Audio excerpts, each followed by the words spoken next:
Morning class.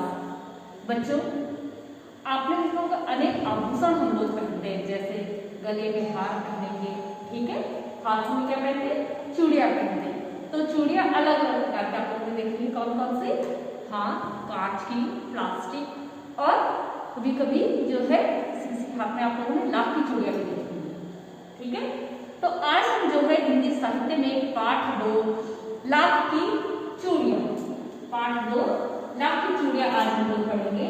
बच्चों, ये कहानी है बदलू मनिहार, ठीक है। मनिहार उन्हें कहते हैं जो कि लाख की चूड़ियां बनाते हैं, जैसे लोहे का काम करने वाले लोहार, जो सोने के आभूषण बनाए उन्हें सुनार। तो लाख की चूड़ी बनाने वाले को हम क्या कारीगर को क्या बोलते हैं? मनिहार, ठीक है। तो लेखक जो है जब छोटे थे तो गर्मियों की छुट्टियों में जो है हमेशा कहाँ जाते थे? अपने नानी के गाँव जाते थे, और वहीं इनको जो है ये मनिहार और बदलू मनिहार, जिसको कि ये बचपन में बहुत पसंद करते थे, क्योंकि ये इनको जो है रंग बिरंगी लाख की गोलियां बना के देता है। तो शुरू करते हैं आज का ये पाठ अपना, लाख की चूड़ियां। सारे गांव में बदलू मुझे सबसे अच्छा आदमी लगता था, क्योंकि वह मुझे सुंदर सुंदर लाख की गोलियां बनाकर देता। ये छोटा बच्चे लेखक अपना बचपन याद करते हैं और कहते हैं कि जब मैं छोटा था और अपनी नानी के गांव जाता था तो सारे गांव में मुझे जो है सबसे अच्छा आदमी कौन लगता था? बदलू लगता था। क्यों? क्योंकि वह मुझे सुंदर सुंदर लाख की गोलियां बनाकर देता था। मुझे अपने मामा के गांव जाने का सबसे बड़ा चाव यही था कि जब मैं वहां से लौटता था तो मेरे पास ढेर सारी रंग बिरंगी लाख की गोलियां होती थी, जो किसी भी बच्चे का मन नहीं है, ठीक है। वैसे तो मेरे मामा के गांव के होने के कारण बदलू को मुझे बदलू मामा कहना चाहिए, क्योंकि इनके मामा के गांव के थे लेखक के, तो इसको जो है जैसे वो वहां के अन्य पुरुषों को मामा बोलते थे, बदलू को भी इन्हें बदलू मामा कहना चाहिए था, लेकिन इसे मामा नहीं कहते थे, क्या कहते थे? बदलू काका। परंतु मैं उसे बदलू मामा न कहकर काका कहा करता था, जैसे कि गाँव के सभी बच्चे कहते हैं। जैसे कि लेखक के मामा के गाँव के अन्य बच्चे जो है बदलू को बदलू काका कहते थे, ठीक उसी तरह जो है लेखक भी जो है उनको मामा ना बोलते, अन्य बच्चों की तरह उनको बदलू काका कहा करते थे। बदलू का मकान कुछ ऊंचे पे बना है, थोड़ी सी ऊंचाई पे था गांव से, और मकान के सामने बड़ा सा शहर था, जिसमें एक पुराना नीम का पेड़, शहर यानी चबूतरा टाइप का, ठीक है, ऊंचा टीला सा, उसमें जो है एक पुराना नीम का वृक्ष लगा था। उसी के नीचे बैठकर बदलू अपना काम किया करता था, चूड़ी बनाने का काम उसी नीम के पेड़ के नीचे बैठ के बदलू किया करता था। बगल में भट्टी दहकती रहती, जिसमें वह लाख को पिघलाया करता था।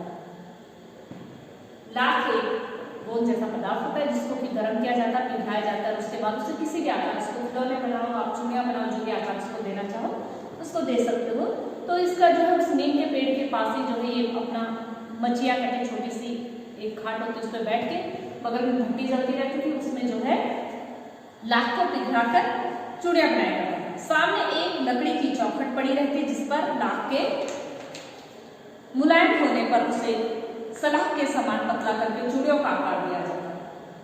इसमें 4-6 विभिन्न आकार की बेलनुमा मुंगेरियां रखी होती है। मुंगेरियां कहते हैं लकड़ी की बेलन आकार, जैसे हाथ कलाइयों, जैसे आपके हाथ का साइज, इसी तरीके से हाथ के साइज की जो है लकड़ी की मुंगेरियां रखी होती, और उनपे क्या करते, अलग अलग नाप की चूड़ियां बनाने के लिए जो है चढ़ाया जाता।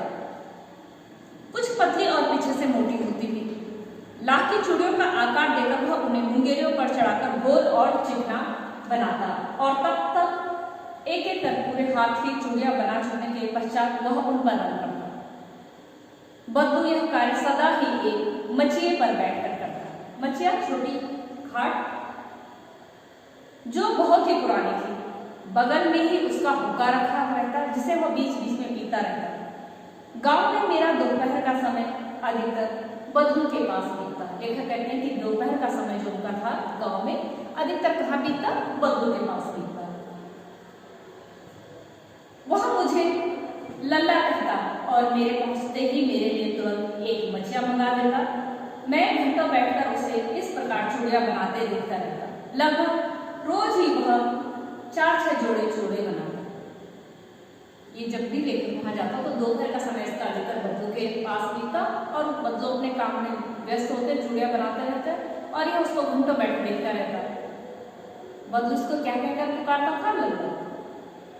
पूरा जोड़ा बना लेने के बाद वो उसे बेलन पर चढ़ाकर कुछ क्षण चुपचाप देखता रहता, मानो वो बेलन न होकर किसी नववधू की कलाई है।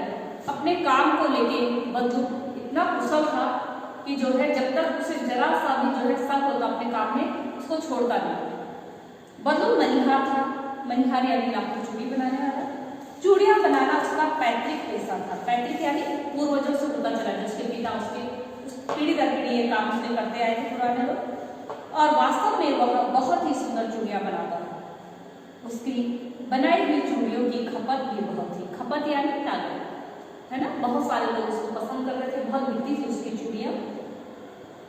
उस गांव में तो सभी स्त्रियां उसकी बनाई हुई चूड़ियां पहनती ही थी। आसपास के गांव में भी उससे चूड़ियां लेकर जाया करते। वो इतना प्रसिद्ध है, इतना फेमस था अपने गांव में। उस गांव में तो उसकी चूड़ियां प्रसिद्ध थी ही, आसपास के गांव की महिलाएं भी चूड़ियां खरीदने उसी गांव में आती थी। परंतु वह कभी भी चूड़ियों के पैसे से नहीं ले सकता। वो चूड़ियों के बदले जो है पैसे नहीं लेता था। क्या करता था? उसका अभी तक वस्तु विनिमय का तरीका था। वस्तु विनिमय मतलब किसी एक वस्तु के बदले दूसरी वस्तु लेना या देना, उसको कहते हैं वस्तु विनिमय। यानी कि अगर वो चूड़ियां दे रहा है तो बदले में कोई उसे अनाज दे दे, कोई कुछ और दे दे, दाने दे दे। इस तरीके से चीज के बदले चीज देना, वस्तु के बदले वस्तु देना वस्तु विनिमय कहलाता है। और लोग अनाज के बदले उसे चूड़ियां ले जाते। बदलू स्वभाव से बहुत सीधा था। मैंने कभी भी उसे किसी से झगड़ते नहीं देखा। हाँ, शादी विवाह के अवसर पर वह अवश्य जिद पकड़ लेता, क्योंकि यही वो मौके होते थे जब वह जो है अपनी पसंद की वस्तु मांग सकता था। जीवन भर चाहे उसे कोई मुफ्त चूड़ियां ले जाए, परंतु विवाह के अवसर पर वह सारी कसर निकाल देता था। मुझे याद है मेरे मामा के यहाँ किसी लड़की के विवाह पर जरा से किसी बात पर बिगड़ गया था और फिर मानो मनाने में लोहे लग गए थे। मनाने में लोहे लग गए थे मतलब वो अपने बहुत मुश्किल से वो माने। विवाह में किसी जोड़े का मूल्य इतना बढ़ जाता था कि उसके लिए उसकी घरवाली के सारे वस्त्र मिलते, ढेरों अनाज मिलता, उसको अपने पहनने के लिए पगड़ी मिलती और रुपए जो मिलते सो अलग। शादी विवाह शुभ अवसर होता है तो इस वक्त जो है इस शुभ मौके पे जो है बदलू जरूर अपनी मांग रखता है कि मुझे ये सब चीजें चाहिए। यदि संसार में बदलू को किसी बात से चिढ़ थी तो वह थी कांच की चूड़ियां। वो सिर्फ और सिर्फ एक ही चीज से चिढ़ता था, वो क्या था? कांच की चूड़ियां। यदि किसी भी स्त्री के हाथों में उसे कांच की चूड़ियां दिख जाती तो वह अंदर ही अंदर उठता यानी अंदर अंदर उसको बहुत गुस्सा आता, क्रोध आता, उठता और कभी कभी तो दो चार बातें भी सुना देता। जैसे वो कांच की चूड़ियां देखता किसी के हाथ में तो उसे अंदर ही अंदर बहुत गुस्सा आता और दो चार बातें भी सुना देता। क्यों ऐसा होता होगा? क्योंकि उसको लग रहा था कहीं ना कहीं कि यदि कांच की चूड़ियां आ गई और कांच की चूड़ियां सब लोगों ने धीरे धीरे पसंद करने लगे, पहनने लगे, तो उसका जो है ये जो कारोबार है, जो रोजगार है, वो धीरे धीरे बंद हो जाएगा, लोग इन्हीं को पसंद करने लगेंगे। तो शायद उसके चिढ़ का भी वजह यही रही होगी कि वो ये कांच की चूड़ियां से उसका रोजगार छीन लेंगी। मुझे तो वह घंटे बातें किया करता, कभी मेरी पढ़ाई के बारे में पूछता, कभी मेरे घर के बारे में और कभी यूं ही शहर के सारे जीवन के बारे में। जब ये दोनों आपस में बैठते तो उनसे घंटों बातें होती दोनों के आपस में। तो बदलू कभी उसके घर के बारे में, कभी उसकी पढ़ाई कैसे चल रही है और कभी इधर उधर ऐसे शहर के बारे में, शहर में क्या क्या होता है, शहर के जीवन कैसा, इसके बारे में बातचीत होती। मैं उससे कहता कि शहर में सब कांच की चूड़ियां पहनते हैं, तो वह उत्तर देता शहर की तो बात ही और है, वहां तो सब कुछ होता है, वहां तो औरतें अपनी मर्द का हाथ पकड़कर सड़कों पर घूमती हैं और फिर उनकी कलाइयां नाजुक होती है ना, लाख की चूड़ियां पहने तो मुझ ना जाए। जैसे ही लेखक ने उससे कहा कि काका शहर में तो सभी महिलाएं जो है क्या करती हैं, कांच की चूड़ियां पहनती हैं, तो इनको जो है पहले से ही चिढ़ थी कांच की चूड़ियों से। तो फिर ये क्या बोलते कि शहर का तो जीवन भी अलग है, गाँव के जीवन से तो वहाँ एकदम अलग है, क्योंकि गाँव में जो है महिलाएं पर्दा करती थी, है ना, पुरुषों के साथ बैठना थोड़ा सा झिझकती थी, पुरुषों के साथ चलने में, उनके साथ बैठने। तो कहते वहाँ तो अलग जीवन है, वहाँ तो जो है महिलाएं अपने पति का हाथ पकड़ के चलती हैं। और फिर जो शहर की जो महिलाएं हैं वो कुछ खेती बाड़ी का ऐसा परिश्रम वाला काम तो करती नहीं है, तो उनकी जो कलाइयाँ होती हैं, उनके जो हाथ होते हैं वो नाजुक होते हैं और लाख थोड़ा भारी है। तो कहते कि अगर वो लाख की चूड़ियाँ पहनेंगे तो उनकी क्या है, कलाइयाँ नाजुक होती है, तो उनकी मोच आ जाएगी कलाइयों में, ठीक। कभी बदलू मेरी अच्छी खातिरदारी नहीं करता। कब करता? जिन दिनों उसकी गाय के दूध होता वो सदा मेरे लिए मलाई बचा के रखता। जिन दिनों उसकी गाय दूध देती थी उन दिनों क्या करता था वो लेखक जब भी वहाँ आए तो उसके लिए मलाई बचा के रखता। और आम की फसल में तो रोज उसके यहाँ से 2-4 आम खाया। और गर्मियों में क्योंकि गर्मियों की छुट्टियों में बिताने वहाँ जाते थे तो जब भी उसके घर पे जाते बदलू के तो रोज 2-4 आम वहाँ से जरूर खा के आते। परंतु इन सब बातों के अतिरिक्त जिस कारण वह मुझे अच्छा लगता था वह था लगभग रोज वह मेरे लिए 1-2 गोलियां बना देता। जब लाख बच जाते चूड़ियों के बाद जो एक्स्ट्रा बच जाता था लाख उसका वो क्या करता रंग बिरंगी गोलियां रोज बना के रख देते। किसके लिए? इस छोटे बच्चे के लिए, लेखक के लिए। और रोज उसको जो है 1-2 गोलियां खेलने के लिए दे देते। तो आम दूध मलाई सबसे ज्यादा पसंद उसको क्या था वो लाख की गोलियां, जिसकी वजह से उसको बदलू जो है बहुत पसंद था। मैं बहुधा हर गर्मी की छुट्टी में अपने मामा के यहाँ चला जाता। बहुधा है अधिकतर, ठीक है, अधिकतर हर गर्मी की छुट्टी में लेखक जो है अपने मामा के गांव जाते और 1-8 महीने वहां रहने के बाद स्कूल खुलने पर ही वापस आते। 1-1.5 महीने की जो भी गर्मी की छुट्टी मिलती ये वहीं रुकते और जब उनके स्कूल खुलते ये तभी वापस आते। परंतु 2-3 बार ही मैं अपने मामा के यहाँ गया होगा तभी मेरे पिताजी एक दूर के शहर में बदले हो गए और एक लंबी अवधि तक मैं अपने मामा के गांव में जा सका। 1-2 साल लगातार जाने के बाद उनके लेखक के पिताजी का जो है ट्रांसफर किसी दूसरे शहर में हो गया दूर और फिर बहुत लंबे समय तक जो है ये अपने मामा के गांव में जा सके। तब लगभग 8-10 वर्षों के बाद जब मैं वहां गया तो इतना बड़ा हो चुका था कि लाख की गोलियों मेरी अब रुचि नहीं रही। अब जो है छोटा बच्चा बड़ा हो गया था तो जो है जब ये 8-10 साल के बाद वापस अपने मामा के गांव पहुंचा तो अब जो है इसको लाख की गोलियां उतनी पसंद नहीं थी, न उनमें इतनी रुचि थी, तो इसीलिए शायद ये बच्चों को भी भूल गए थे। अतः गांव में होते हुए भी कई दिन तक मुझे बद्दू का ध्यान आया। इस बीच मैंने देखा कि गांव में लगभग सभी स्त्रियां कांच की चूड़ियां पहने हैं। विरले ही हाथों में मैंने लाख की चूड़ियां देखी। विरले यानी 1-2 बहुत कम हाथों में मैंने लाख की चूड़ियां देखी। वरना अधिकतर महिलाओं के हाथ में मैंने कैसी चूड़ियां देखी? कांच की चूड़ियां देखी। अब गांव की सभी महिलाएं जो है कांच की चूड़ियां पहनने लगी थी। एक दिन सहसा मुझे बद्दू का ध्यान हुआ है। कैसे ध्यान हुआ यार?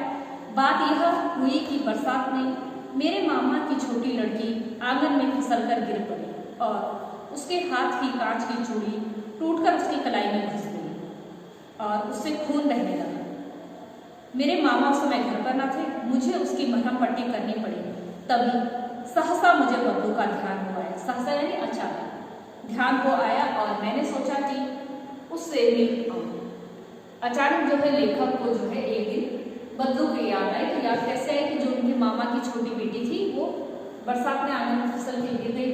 उसने कांच की चूड़ियां पहनी थी तो कांच से जो है उसका हाथ कट गया, कलाई कट गई।